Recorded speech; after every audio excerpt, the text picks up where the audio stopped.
Thank you, Mr. Speaker. Mr. Speaker, a while back I asked the Finance Minister a question about the budget. Mr. Speaker, this Conservative government has staked its reputation on claims of creating jobs, fostering economic growth, and keeping taxes low. Indeed, since 2009, they've spent $113 million in our taxpayer money bragging to Canadians about their so-called economic action plan. But unfortunately for all of us, Mr. Speaker, they have failed miserably on all counts. The government has managed to create a long-term structural deficit, a multi-billion-dollar hole that they're trying to dig themselves out of with cuts and tax shifting that are holding back growth and will continue to hold back growth. Despite their claims that they have not raised taxes, we know that this government has shifted taxes from large corporations onto the backs of the Canadian middle class in each of all of the last 4 budgets. And for the first time in Canadian history, more than half of federal revenue, Mr. Speaker, will come from personal income taxes, the hard-earned dollars of our middle-class families. Meanwhile, personal debt for the average Canadian, as well as for our national debt, have both increased by over 25% under this government. Since 2011, this government has collected an additional $3.6 billion in increased employment insurance premiums, while placing even more restrictions on EI claimants. They've now instituted a freeze, but they refuse to roll back these job-killing payroll tax hikes to pre-2011 levels. This isn't an insurance plan, Mr. Speaker.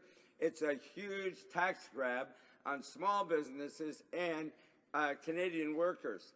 The Conservatives have been increasing the financial burden on Canadian families in other ways. Canada has one of the lowest large corporate tax rates in the world. Our rate is less than half of that in the United States, Mr. Speaker, on large corporations.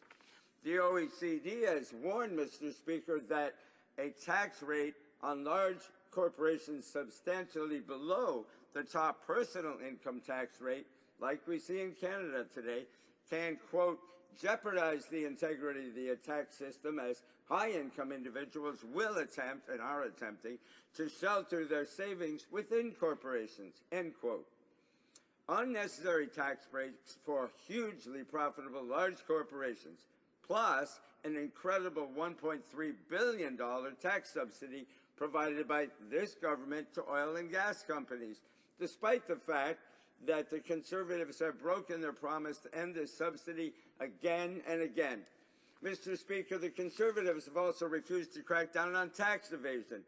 Estimates suggested upwards of $5 billion is lost every year to offshore tax havens.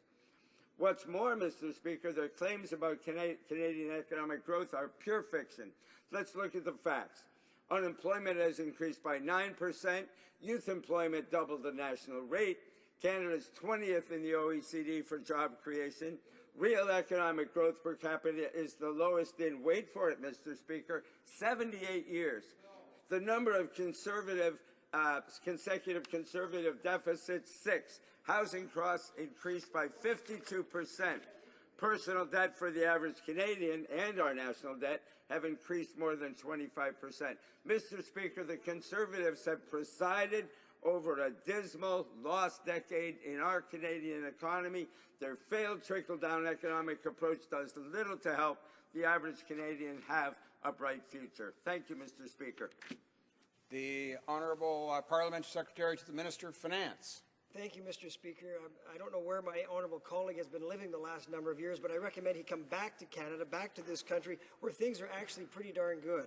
And, Mr. Speaker, let me reassure the honourable member that neither the middle class nor small businesses are paying higher taxes under this government. In fact, the opposite, the exact opposite is true. Our Conservative government recognizes the vital role that small businesses play in the economy and job creation, and that's why we're committed to helping them grow and succeed. Indeed, one way our government has supported small business is through lower taxes. The member opposite may be interested to know that since 2006, our government has reduced the small business tax rate to 11%, while at the same time increasing the small business limit to $500,000. We've eliminated the corporate surtax for all corporations, which was particularly beneficial to small business corporations as it represented a larger proportion of their overall tax bill. We've also increased the lifetime capital gains exemption to $800,000 and indexed it going forward, which will increase the rewards for investing in small business by making it easier for owners to transfer their family businesses to the next generation of Canadians. Mr. Speaker, as you can plainly see, to suggest that small businesses are paying more in tax under our government is simply fiction. In fact, because of our government's low tax plan, the typical small business now saves over $28,000 on their tax bill. But that's not all. That's not all we're doing to help small businesses thrive across the country. We're also providing them with certainty and flexibility in the years ahead by freezing EI premium rates, a decision that will leave $660 million in the pockets of job creators and workers this year alone.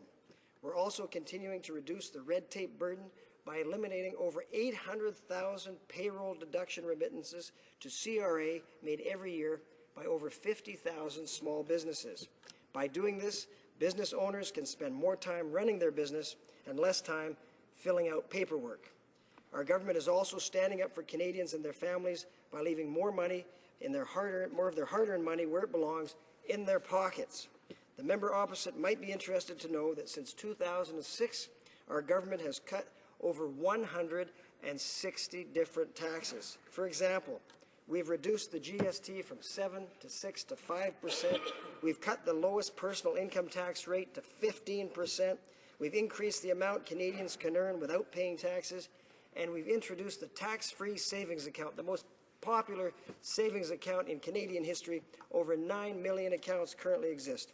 Mr. Speaker, because of our government's low tax plan, the federal tax burden is at its lowest level in 50 years, helping an average family of 4 save over $3,400 a year in 2014.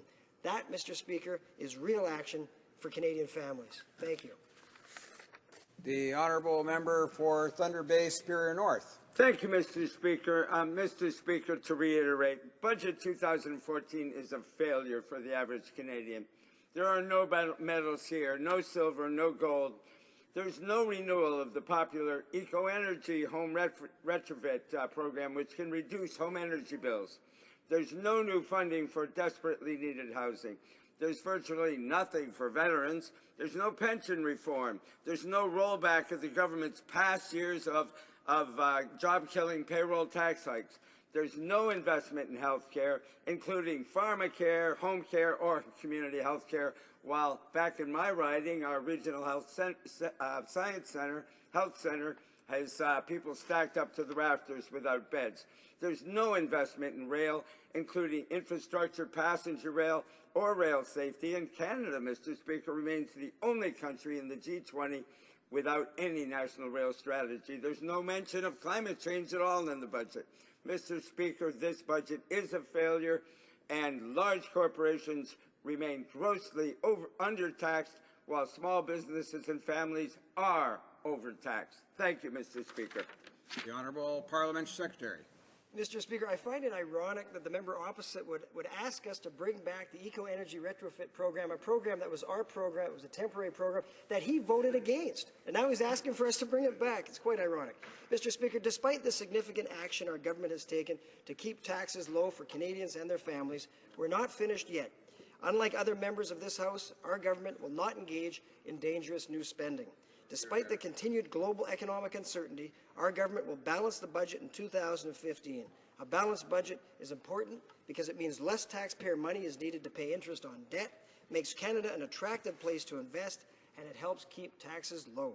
Indeed, this is exactly what we intend to do, Mr. Speaker. Once the budget is balanced, our government is committed to greater tax relief for Canadian families. Thank you.